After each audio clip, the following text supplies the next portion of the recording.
Apakah sudah jelas terlihat? Udah Pak, udah jelas. Oke, selamat pagi semuanya, Bapak Ibu yang Waalaikumsalam. terkasih dalam Tuhan Yesus Kristus. Shalom. Salam, salam. Ya, ucap syukur kita diberikan kesehatan, kita diberikan hati yang terus boleh bersekutu bersama-sama di pagi hari ini. Nah, hari ini saya diberikan kesempatan di Tuhan dan akan membawakan sebuah tema yaitu yang teringat di dalam imajinasi saya adalah karena ini pagi ya, fajar, fajar hari. Jadi kopi fajar. Ya. Ya, amin, amin. Sudah ngopi semuanya? Ya, kopi fajar. Apa itu kopi fajar? Ya, setelah saya gumulkan, kopi fajar itu adalah singkatan dari komunitas. Ya, ko-nya itu komunitas. Ya, saya bersyukur di The Power of Love ini adalah komunitas, yaitu komunitas yang membangun. Ya, sebenarnya komunitas yang membangun ini kita sudah banyak belajar ya eh, di dari bangsa Yahudi ya. Nah, di bangsa Yahudi itu ada namanya hafruta atau hafer atau pertemanan atau persahabatan, yaitu persahabatan yang memang sebenarnya dimulai sejak lama ya, sejak Babilonia ya, zaman Daniel Daniel 12 kita bisa baca situ ya, di mana Daniel punya tiga teman ya, teman di mana mereka bergumul bersama dan melakukan banyak hal bersama-sama ya. Sebelumnya kita berdoa terlebih dahulu. Bapa di sorga, terima kasih Tuhan. Tuhan mau mengajar kami, Tuhan mau memuridkan kami, Tuhan mau menyapa kami, dan Tuhan mau mendidik kami, membentuk hidup kami untuk boleh terus menjadi serupa Kristus. Tanpa pertolongan Engkau Tuhan, kami nggak akan mampu. Karena itu kami butuh sekali kasih karunia-Mu. Berikan hikmat bagi kami, bukan hanya sebuah pengertian, tetapi kemampuan bagaimana kami mau praktekkan dalam setiap kehidupan kami. Untuk menghadapi dunia yang semakin bengkok ini Tuhan, kami tahu kami penuh dengan kelemahan. Karena itu Tuhan, tolonglah kami. Dalam nama Tuhan Yesus kami berdoa. Amin. Ya, jadi kembali lagi persahabatan itu sudah dimulai sejak lama sebelum Tuhan Yesus lakukan. Jadi metode yang Tuhan Yesus lakukan adalah pertemanan, ya, hafen. Ya. Bagaimana seorang rabi mengajar ya dengan hafruta. Ya, kalau dulu zaman Daniel, hafrutanya itu adalah SMA ya, Sadrak, Mesak, dan Abednego. Ya, mereka bergumul bersama menghadapi tekanan dan banyak hal yang harus mereka hadapi. Tapi di situ mereka boleh saling menguatkan, saling menopang, saling menolong, saling mendoakan, sama-sama penderitaan dan itu. Ya, nah di zaman eh, tradisi ini turun sampai di tradisi zaman Yahudi ya. Orang-orang Yahudi melakukan hal seperti ini. Ya. Mereka memiliki sebuah komunitas yang saling membangun. Nah, ayat yang mau kita angkat di sini adalah besi menajamkan besi. Yuk kita baca sama-sama. Dua, tiga. Besi menajamkan besi, orang menajamkan sesamanya. Ya, apa itu? Besi menajamkan besi, orang menajamkan sesamanya. Ya, nanti saya akan jelaskan. Nah, ini pola pola Alkitab sistem pemuritan Yahudi ya. Jadi rabi itu nanti dia menentukan siapa muridnya ya. Kita lihat Tuhan Yesus waktu pertama kali memanggil muridnya ya, Yohanes, Andreas itu mereka beliau yang cari, Tuhan yang cari ya, dia yang menunjuk. Jadi nggak seperti sekarang pola pola pola pemuritan yang sekarang ini ya, murid yang cari sekolah, murid yang cari guru ya. Kalau dulu guru seorang rabi ya akan mencari murid-muridnya.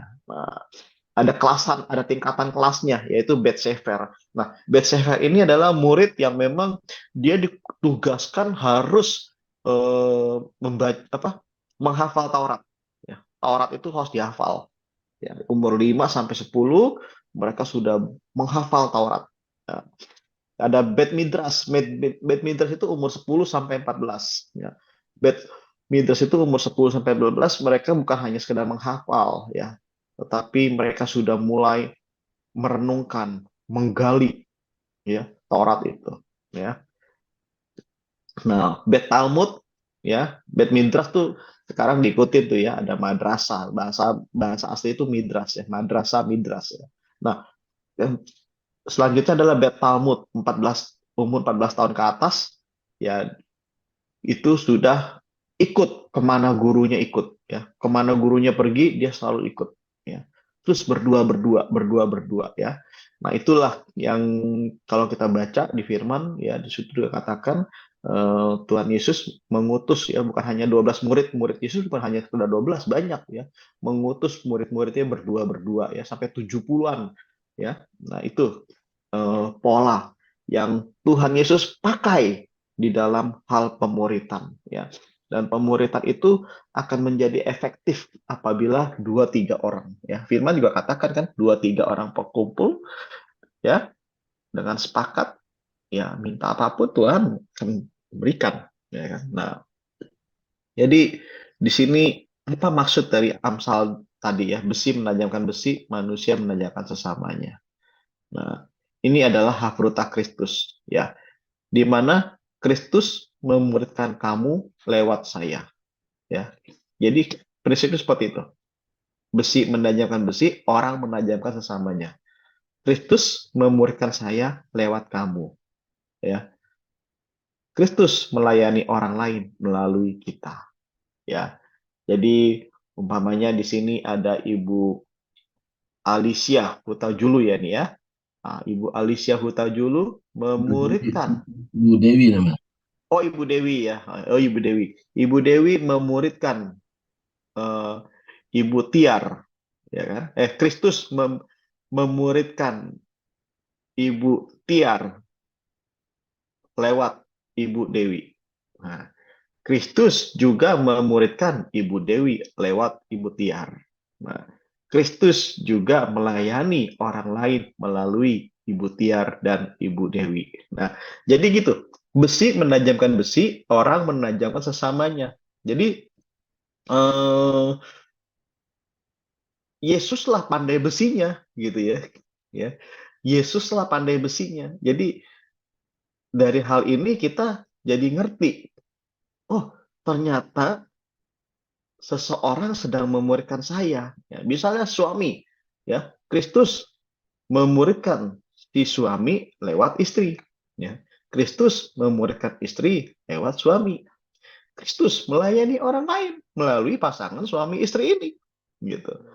Jadi ketika ada hal yang mungkin gak nyaman, mungkin si suami sedang menegur istri, lagi bikin kesel si istri atau apa gitu ya. Si suami nggak ada maksud seperti itu, tetapi bisa saja Kristus sedang memakai si suami untuk memuridkan si istri, ya. Memuridkan dalam hal apa? Kesabaran. Memuridkan dalam hal apa? Ketabahan. Memuridkan dalam hal apa? Ketekunan, ya, respon benar, gitu loh. Jadi Kristus bisa memakai si suami, ya, yang mungkin bagi si istri keki banget nih suami nih, ya kan? Nah, kita kalau udah ngerti tentang Amsal 27 eh, pasal 17 tadi, bahwa besi menanyakan besi, orang menanyakan sesamanya. Kalau kita paham akan hal ini, maka kita bisa berespon benar. Thank you Tuhan, aku sedang dimuridkan oleh suamiku dan aku mau belajar. Gitu loh. Jadi kita jangan kesal sama suami, jangan kesal sama istri. Karena Kristus sedang mau menajamkan besi, menajamkan besi, orang menajamkan sama. Ya, maksudnya apa? Yesuslah pandai besinya. Ya. Nah, kamu dan saya ini bisa jadi si kamunya ini si guntingnya, besinya itu adalah si kampaknya, si obengnya, si gergajinya, si pisaunya, si kampaknya, si samurainya, ya kan? Nah, makanya yang jadi pandai besi itu adalah Tuhan Yesus. Nah, Tuhan Yesus akan memakai kamu lewat saya, Kristus akan memuridkan saya lewat kamu, dan Kristus akan melayani orang lain melalui kita. Jadi Yesus pandai besinya, Yesus yang membentuk, Yesus yang memuridkan. Ya, nah dari hal ini umpamanya nih, ya si suami ya eh, berhasil memuridkan si istri. Oh, istri jadi penolong yang sepadan, ya. Istri menjadi seorang penyabar, istri menjadi orang yang bijak, gitu ya. Si suami nggak boleh sombong, ya. Karena yang sedang memuridkan itu bukannya si suami, tapi Kristus yang sudah memakai kamu. Ya, kamu ini cuma gunting yang bisa memuridkan si atau menajamkan si istri. Nah, istri itu obeng pemainnya, ya kan?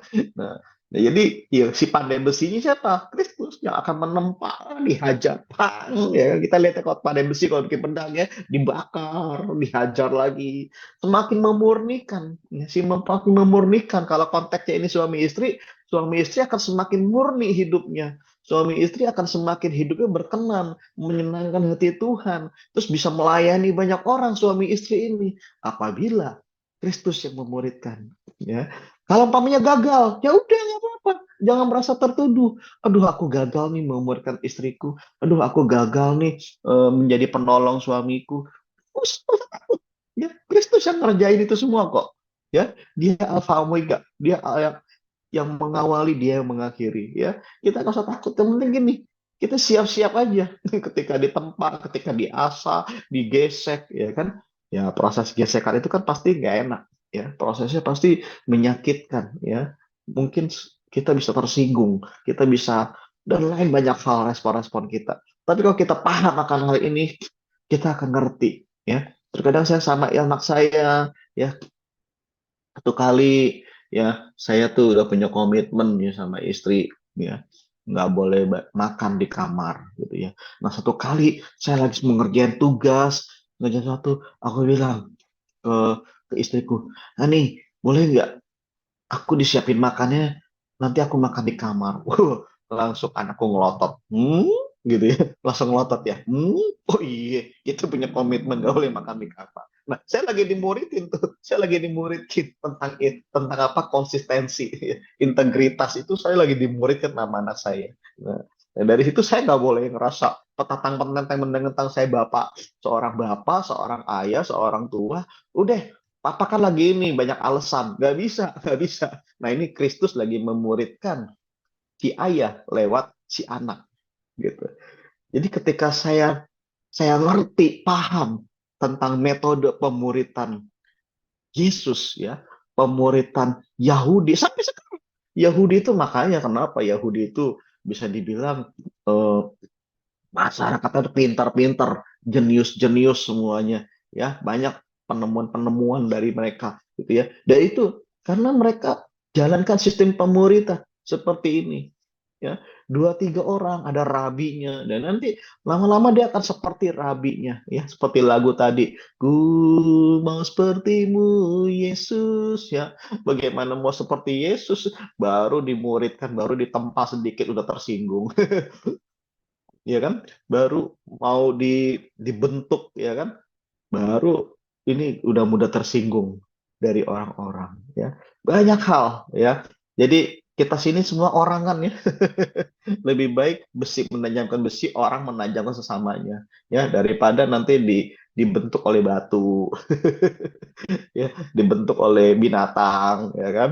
Nah, nah, jadi ya gini, Kristus juga membangun kamu lewat saya, ya. Kristus bisa membangun Cikian lewat Pak Surbakti, ya. Kristus juga membangun Pak Subarti lewat Cikian. Nah, Kristus juga mau membangun orang lain lewat saya dan Pak Surbakti. Jadi nggak berhenti, cuman saya dan kamu, saya dan kamu. Ya, Tuhan mau semua bangsa menjadi murid. Saat kita sudah semakin tajam, nah ini digunain. Gunting, acu, obeng, gergaji, samurai, pisau lipat, apapun itu, golok, ya pisau dapur, pisau cutter, apapun itu. Kalau udah tajam, ya harus digunain. Kalau nggak digunain jadi apa? Karatan. Ya, karatan. Gereja juga. Kalau udah semakin diberkati, semakin hidup para pemimpinnya itu saling menjadi terang. Ya, udah, ya. Jangan saling menerangkan sesama dengan anak Tuhan. Ya, kan? Terang itu selalu berfungsi di tempat yang gelap. Ya. Jangan menerangi di tempat yang terang. Ya.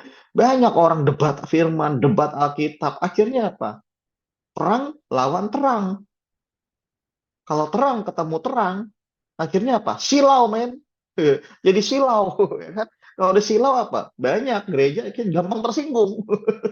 Alah, kamu ini baru aja dibaptis, udah sombong. Alah, kamu ini baru baca Alkitab.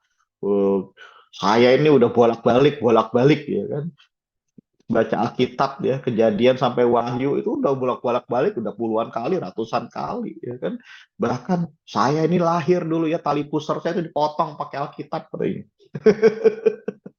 Jadi udah Kristen keturunan gitu ya, dari nenek moyang gitu. Jadi nggak bisa, kita harus keluar ya. Makanya gereja itu artinya apa? Igreja, keluar, eklesia, keluar. Nah, gitu ya. Nah, Kopi Fajar ini salah satu bentuknya nih. The Power of Love ini salah satu komunitas yang mau keluar ya. Bukan keluar, saya nggak bilang keluar dari gereja ya.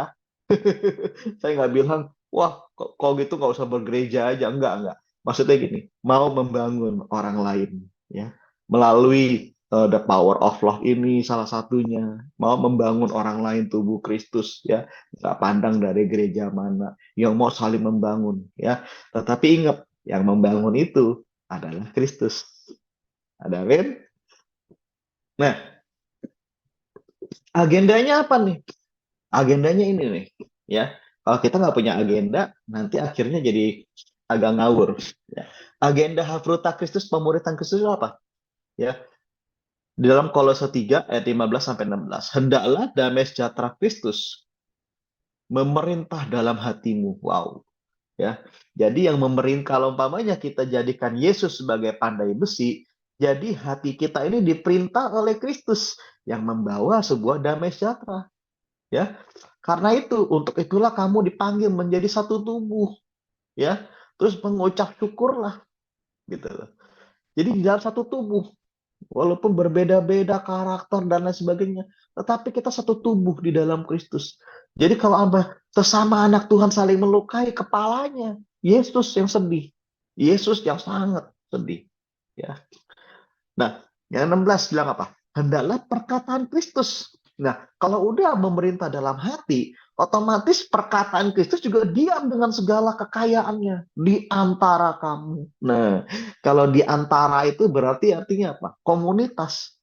Ya, ada kata di antara saya dengan Ibu Reh Malam Tarigan. Nah, berarti kami ini berkomunitas. Ya, sehingga kamu dengan segala hikmat mengajar. Ya. Ayo kita mau mengajar, menegur, ya, seorang dengan yang lain sambil menyanyikan mazmur, ya, dan puji-pujian rohani. Nah, maksudnya apa? Kalau lagi mengajar, kalau lagi negur, hidup di dalam sebuah koramdeo, hidup di dalam sebuah pujian, hidup di dalam berjalan di dalam roh Allah, ya. Jangan lagi emosi, lagi banyak bengong, lagi hidupnya lagi kacau, terus kita negur, pasti yang keluar kacau-kacau, ya. Tapi hidup yang penuh dengan ucapan syukur. Ya. Oh, nikmat banget tuh. Ya, kita karena tujuan untuk menegur bukan untuk menjatuhkan, bukan untuk menghakimi, bukan untuk merendahkan, tetapi tujuan untuk menegur adalah cuma satu alasannya. Saya mau membangun orang itu, saya mengasihi orang itu, saya cinta orang itu, saya nggak mau orang itu hancur. Ya, nah tujuannya itu. Nah, bayangkan kalau kita di dalam keluarga punya nilai-nilai seperti ini, ya. Akhirnya kita mau mengajar, menegur dengan hikmat. Ya, saya punya istri dulu awal-awal nikah, negurnya dengan gak hikmat. Dia terlahir dari pola keluarga yang eh, orang tua mama dominan. Akhirnya apa? Dia pun jadi orang yang dominan. Nah, waktu dia itu kayak wanita bijak, dia ngerti tentang nilai-nilai ini. Ternyata statusnya adalah penolong. Nah, dia akan menegur. Kalau dulu dia suka merintah, ya, karena dia mengerjakan segala itu sendiri, orangnya mandiri. Dia suka merintah cara negurnya. Nah, kalau sekarang cara negurnya mulai bijak, ya, pelan-pelan. Dia lihat saya kalau lagi capek, lagi lemah, dia nggak negur dulu. Ya, nanti kalau saya udah senang, ya, dikasih makan enak, ya, pria kan begitu ya. Kalau udah makan enak, dia udah fly, enak, kenyang gitu. Nanti baru diajak ngomong pelan-pelan, baik-baik, selanya masuk pelan-pelan. Ya, saya lebih bisa bisa menerima gitu ya. Oke. Nah, kalau di dalam keluarga, kalau kita jalanin seperti ini, wah, nikmat banget tuh. Ya, perkataan Kristus dengan segala kekayaannya, ya, itu memerintah di dalam hati kita, ya, bukan asumsi lagi, bukan pengalaman kita. Kita mungkin punya banyak pengalaman, tetapi kalau nggak ada perkataan Kristus itu sia-sia, ya. Pengalaman kita itu semuanya harus didasarkan pada apa yang Kristus perkatakan, ya. Ayat 17 apa? Dan segala sesuatu yang kamu lakukan dengan perkataan atau perbuatan, lakukanlah semua itu dalam nama Yesus, ya, sambil mengucap syukur oleh Dia kepada Bapa, kepada Allah Bapa kita, ya. Jadi lakukan itu demi nama Yesus, anak Kristus yang sudah mengerjakan ini. Dialah pandai besi, dia yang membentuk saya, dia yang sedang menajamkan saya, ya. Bahkan di Ibrani bilang apa? Dia pun yang terkadang bisa menghajar kita. Kenapa? Karena dia adalah Allah yang mengasihi kita. Dia akan menghajar orang-orang yang kasihnya. Nah, jadi dari sini kita jadi ngerti. Oh, ternyata, ya, selama ini apakah saya menjalankan sebuah agamawi atau hidup dalam berpusat pada Injil? Karena apa? Agama itu selalu membuat kita bangga dengan apa yang kita lakukan. Itu agama. Bangga dengan apa yang dia lakukan. Ya. Karena apa? Agama itu usaha manusia berdosa mencari Allah. Ya. Usaha manusia, usaha manusia berdosa mencari Allah.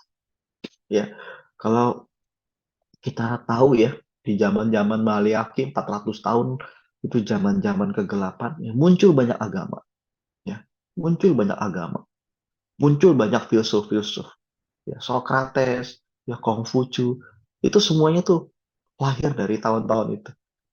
Karena itu zaman kegelapan di mana Tuhan udah nggak pernah memberikan wahyu, nggak pernah berbicara lagi, ya, banyak muncul karena mereka membangun agama di situ.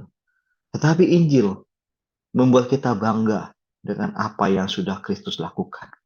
Injil membuat kita bangga dengan apa yang sudah Kristus selesai. Karena Injil adalah usaha, inisiatif daripada Tuhan mencari manusia berdosa. Wow, ya. Kalau agama, usaha manusia berdosa mencari Tuhan.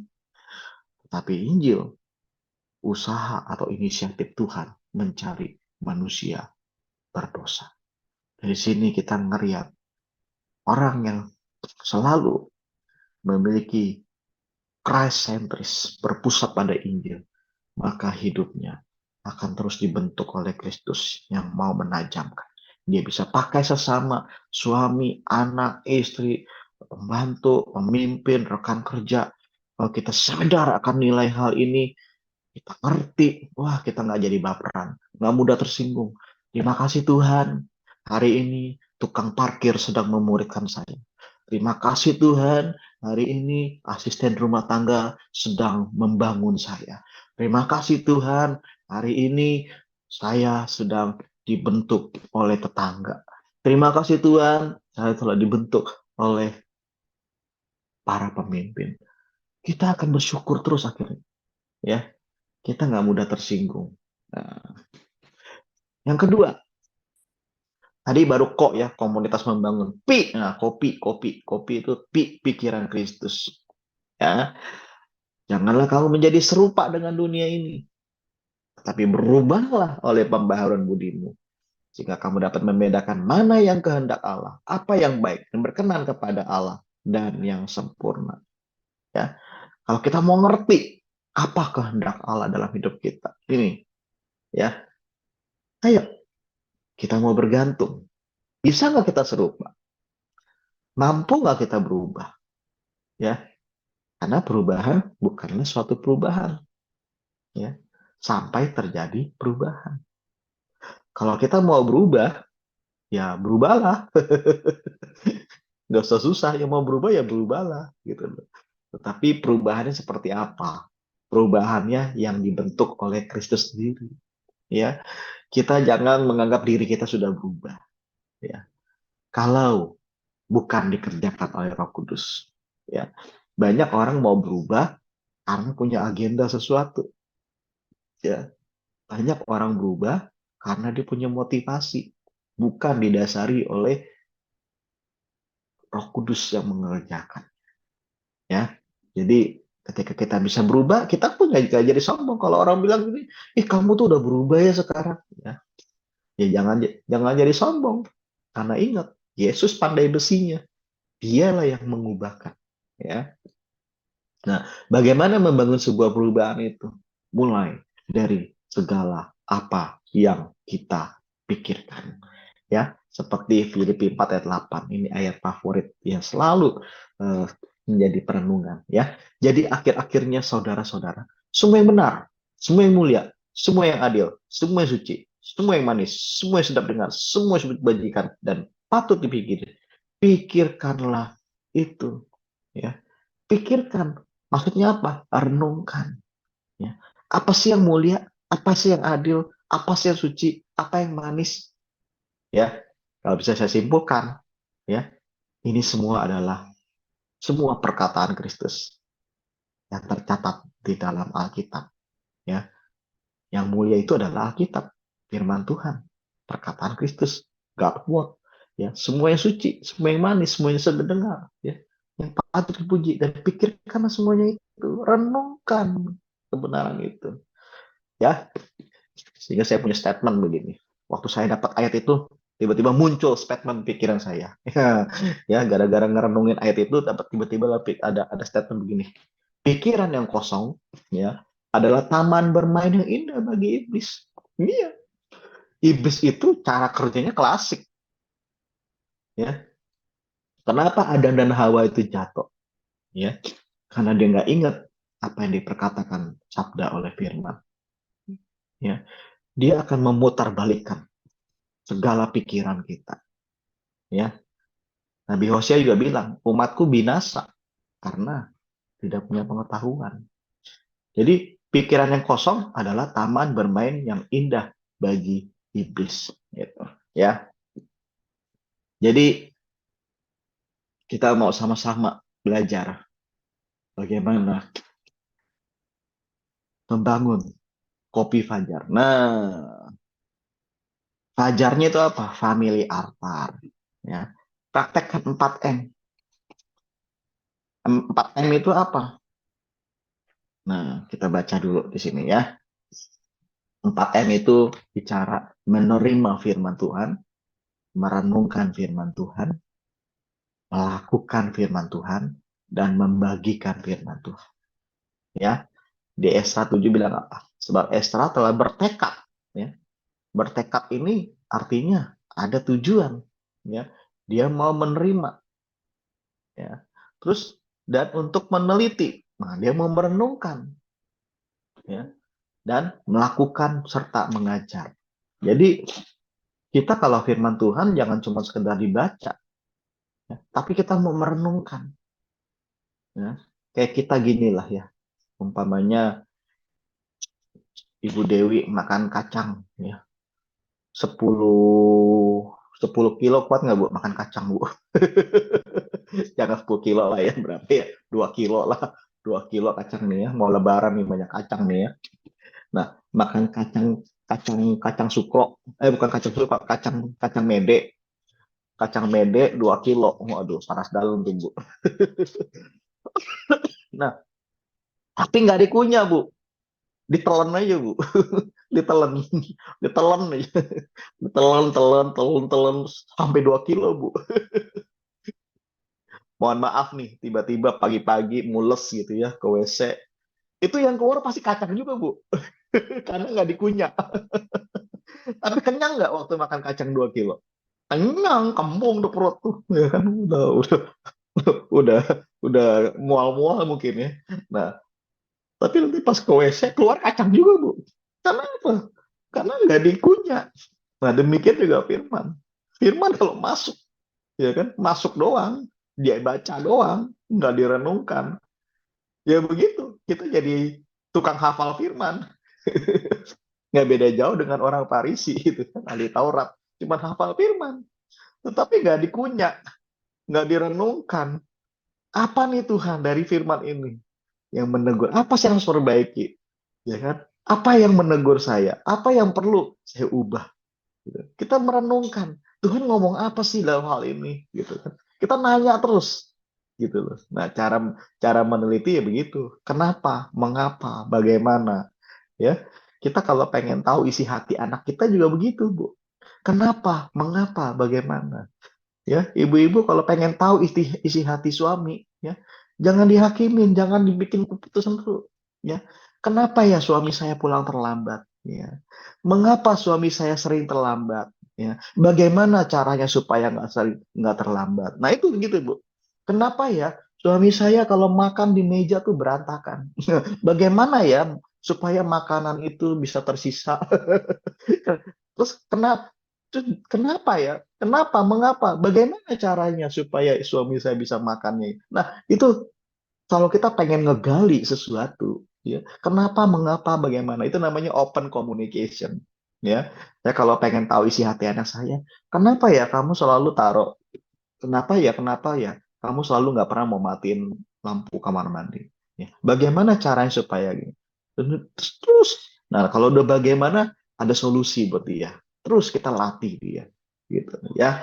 Terus dan melakukan dan mengajar, ya. Menerima, merenungkan, melakukan dan mengajar. Janganlah kita jemu-jemu berbuat baik. Karena apabila sudah datang waktunya, kita akan menuai, ya, dan kita tidak menjadi lemah. Maksudnya apa? Lakukan kalau memang baik, ya. Mungkin, aduh, renungan hari ini kayaknya nggak kena ya. Aduh, renungan hari ini kok kayaknya kurang tajam ya. Aku kurang greget, kurang nyetrum deh untuk renungan hari ini. Ya kita lakukan tanpa jemu-jemu. Ya. Nanti apabila udah waktu-waktunya itu, Roh Kudus akan munculkan firman itu. Bang, wah iya aku dikuatin. Ya, nanti saat kita lagi ada masalah, ya pedang itu kan kalau di pedang itu kan firman Tuhan. Pedang itu berguna buat apa?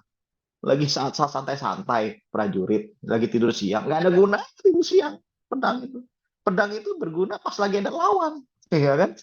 Ya kan, tameng juga gitu loh. Semuanya tuh perisai itu guna pas ada lagi ada musuh. Nah, demikian juga firman Tuhan. Kita udah merenungkan, menggali, udah ya. Jangan kita ngerjain Roh Kudus. Roh Kudus, tolong saya, gitu kan?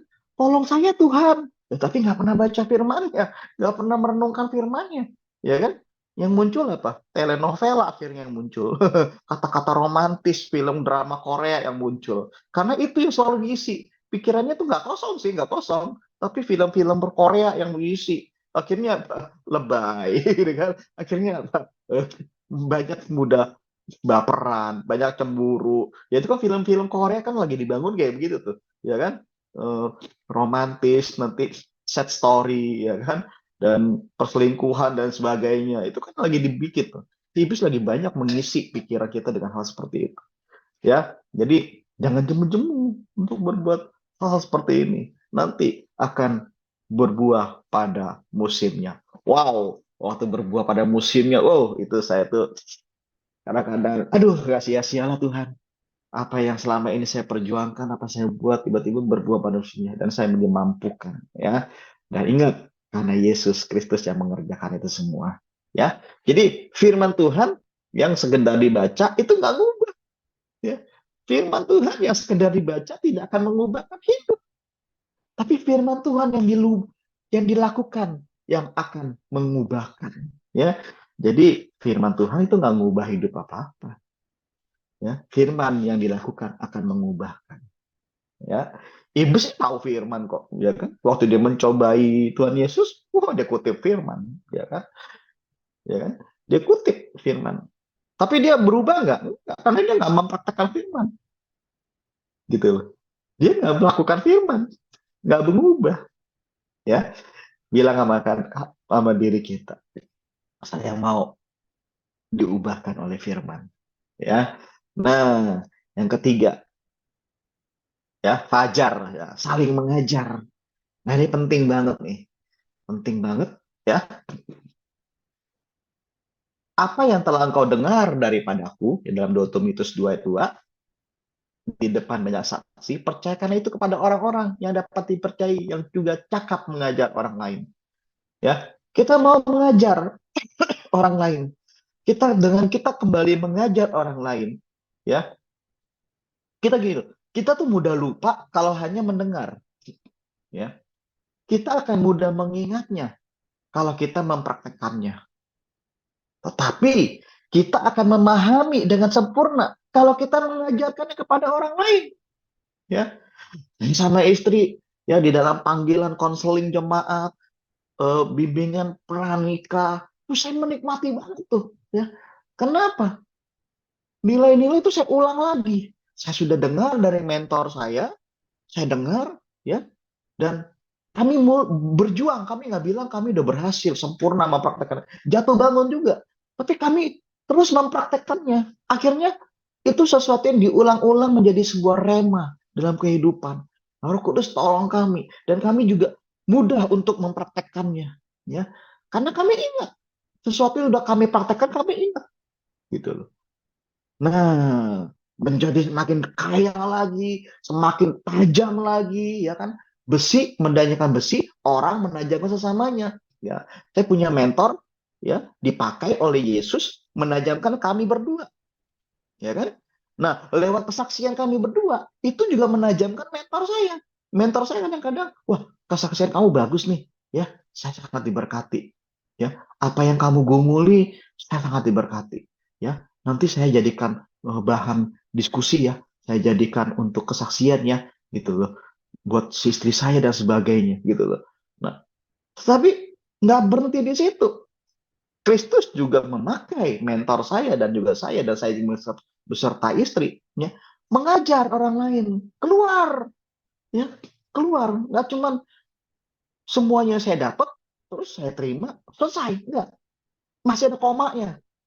Apa yang kita pahami dengan sempurna kalau kita mengajarkan pada orang lain, ya, jangan nunggu, aduh, ya, apalagi kalau ngomongnya kayak pakai alasannya si Musa, ya, opa Musa, ya, aduh saya ini nggak fasih lidah, gitu kan, saya nggak pintar ngomong, nggak perlu, ya, lewat kehidupan kita mau mengajar, cerita aja, ya, cerita aja. Waktu kita ngajar, kita sedang mengulang sesuatu, ya, mengulang sesuatu yang baru.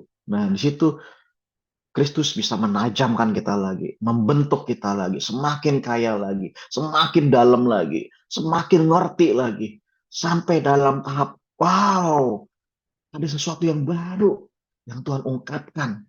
Ya, dulu waktu saya dengar itu belum ketemu, waktu kami praktek kami belum ketemu. Pas kami mengajar, kami nemuin. Nah, biasanya saya kalau sama istri, habis konseling orang, ya, pasangan suami istri, pulang kami saling menajamkan. Ya, ternyata iya ya, istri tuh nggak suka digituin, ya. Iya ya, istri tuh mau dia dipahami aja, ya. Ih, boleh nggak dalam 1 minggu ini, ada nggak sikap saya yang nggak memahami kamu? Wah, itu koreksi itu. Oh, nanti istri saya mulai. Ada sih beberapa hal. Wah, ya kan? Nah, nanti si istri juga nanya. Iya, ya, suami juga begitu ya. Nggak suka diginiin, ya. Terus, kalau umpamanya waktu itu dia cerita, ya, kayak begitu istrinya. Kalau kamu jadi suaminya kayak gimana? Bagaimana respon kamu? Kami diskusi terus. Jadi waktu konseling jemaat selesai, kami nggak selesai. Kami saling mengkonseling berdua di mobil. Siapa yang mengkonseling kami? Yesus. Yesus membuat kami hati terbuka, ngerti. Akhirnya nanti ketika ada case-case lagi, oh udah tahu nih. Oh, yang kayak gini nih, mungkin kita minta Tuhan proses dia kayak begini dan lain sebagainya. Ya, jadi kita mudah lupa kalau hanya mendengar, ya. Apalagi nggak pernah nyatet. Nah, makanya ada yang bilang begini, kenapa tahu nggak? Si Hawa waktu si Adam waktu diperintahkan jangan makan buah pengetahuan itu. Kenapa dia nggak melarang istrinya si Hawa untuk makan? Bukan karena dia nggak taat. Dia jangan cari Alkitab, Bu, ya. Tapi karena dia lupa nyatet, waktu Tuhan bilang bersabda, dia nggak catet. Waktu dia catet, tempel di kayu gitu kan. Bisa nulis nggak waktu itu ya? Atau bikin tanda lah gitu loh. Kasih tanda silang kayak pohonnya gitu kan. Pohonnya kasih tanda silang, ini nggak boleh dimakan. Yang ono boleh, ini boleh. Yang ini nggak boleh nih, kasih tanda silang gitu kan. Nah, gitu loh. Nah, karena dia lupa catat, akhirnya dia lupa. Nah, kita juga gitu. Cuman denger aja lupa gitu kan. Kita mudah mengingat kalau kita praktek. Ya kan? Ayo, ibu-ibu di sini, siapa yang pandai bikin kue? Saya percaya kalau bikin satu jenis kue, ya di dalam 3, 4 sampai 10 kali bikin, udah hafal. Ini telurnya berapa biji udah tahu. Nih kuning nggak pakai putih telur nih, kuning telur aja nih. Vanilinya, ya, sodanya, semuanya, gulanya. Kadang-kadang gulanya udah nggak perlu timbang, dirauk aja udah tahu lah takarannya lah, ya kan. Pernah di sini ibu-ibu ya mau masak apa? Tumis kangkung, garamnya setimbang dulu. Nggak perlu lah Bu ya main rauk aja tabur-tabur udah tahu udah hafal gitu kan, karena ingat karena sering praktek. Nah, sesuatu yang sering dipraktek udah tahu. Kalau timbang mulu ya itu kangkung angus. Belum nyari timbangan nyelip di mana gitu ya. Nah, jadi kalau kita akan jadi sempurna kalau kita mengajarkan. Nah, ini ya. Nah, karakter Kristus ya terbentuk bukan karena sebuah perbuatan baik yang benar, namun karena karakter terbentuk karena sebuah kebiasaan, yaitu kebiasaan berbuat baik dan benar. Kita nggak akan mampu berbuat baik dan benar. Kita nggak akan bisa terus konsisten. Ya, saya pun sering gagal. Ya, tetapi ketika saya melihat bahwa Kristus pandai besinya, Dia yang menolong saya, Dia yang menajam ke saya. Dia bisa pakai apa saja, anak saya, semua pegawai saya kadang-kadang. Saya juga harus berlatih kesabaran menghadapi pegawai ketika pegawai saya bikin keki, ya. Nah, di situ kita mau sama-sama belajar. Ya, komunitas membangun pikiran Kristus, family altar dan saling mengajar. Ya, kopi fajar. Yuk, yang masih ada kopi di sampingnya boleh seruput dulu deh, dikasih kesempatan ya. Seruput minum kopi dulu ya. Nah, ini ada satu cerita. Ini anak saya beberapa tahun lalu kita beliin dia bingkai bagus. Eh, tiba-tiba bingkainya itu diamplas sama dia. Dia mau ganti warna. Ya. Tadinya warnanya nggak putih. Dia mau ganti warna. Diamplas. Bukannya semakin baik, semakin hancur. Tiba-tiba dia datang ke tempat saya. Pak, saya boleh nggak minta cat? Buat apa? Saya mau ngecat lagi nih, mau cat ulang. Wah, saya yakin kalau kamu cat ulang dalam hati saya, pasti akan makin hancur. Udah gini deh, Papa nggak kasih kamu satu cat. Papa kasih kamu 3 kali yang cat. Loh, kok banyak amat? Buat apa? Ya udah, kamu lakukan aja. Ya, Papa arahin sekali aja. Papa arahin. Ya. Karena kalau ini kamu cat malah semakin hancur. Apalagi cuma satu warna. Ya, dia ada rasa bersalah karena bingkai catnya hancur diampas sama dia. Nah, saya bilang, nih ambil paku, kamu oles-oles aja sembarangan. 3 warna. Nah, hasilnya kayak begini. Wah, ya kan? Nah, ini lebih keren kan, lebih abstrak kan. Wah, dia senang, dia jemur besoknya, ya kan?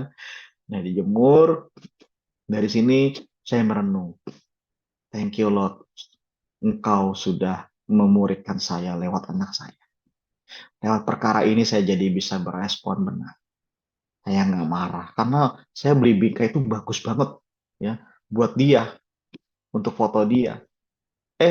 Dianya agak sedikit kreasi, cuma ngaco gitu kan. Mau dikreasi cuma ngaco dan hancur. Diamplas-amplas sama dia. Pokoknya hancur lah gitu. Nah, akhirnya jadi seperti ini. Ya kan, menjadi sesuatu yang indah, yang abstrak. Ya. Untung saya nggak marah waktu itu Tuhan. Ya, waktu dia minta 1 kaleng cat, malah saya kasih 3. Gitu kan, gitu loh. Bukankah hal ini juga yang sering kita lakukan di hadapan Tuhan? Ya, kita sering merusak diri kita. Kita sering melukai hati Tuhan, mendukakan hati Tuhan. Ya. Tuhan tetap terima kita tuh.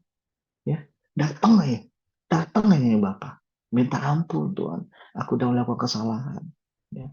Tajamkan kami lagi Tuhan. Ya. Mungkin dia bisa pakai suami loh, dia bisa pakai istri, dia bisa pakai anak-anak, orang tua, siapa aja bisa pakai. Dan di situ ada masterpiece yang akan Tuhan beri.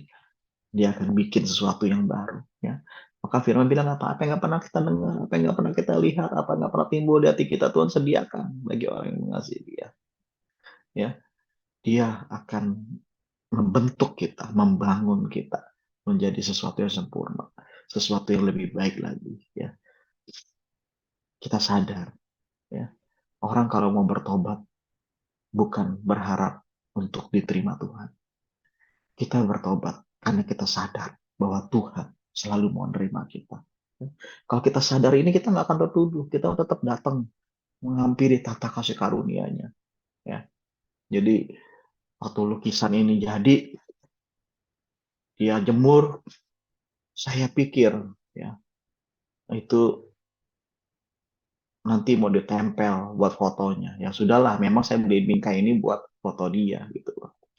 Pagi-pagi pas bangun, ya, tahu nggak apa yang saya lihat? Saya kaget juga. Ya, saya kaget juga.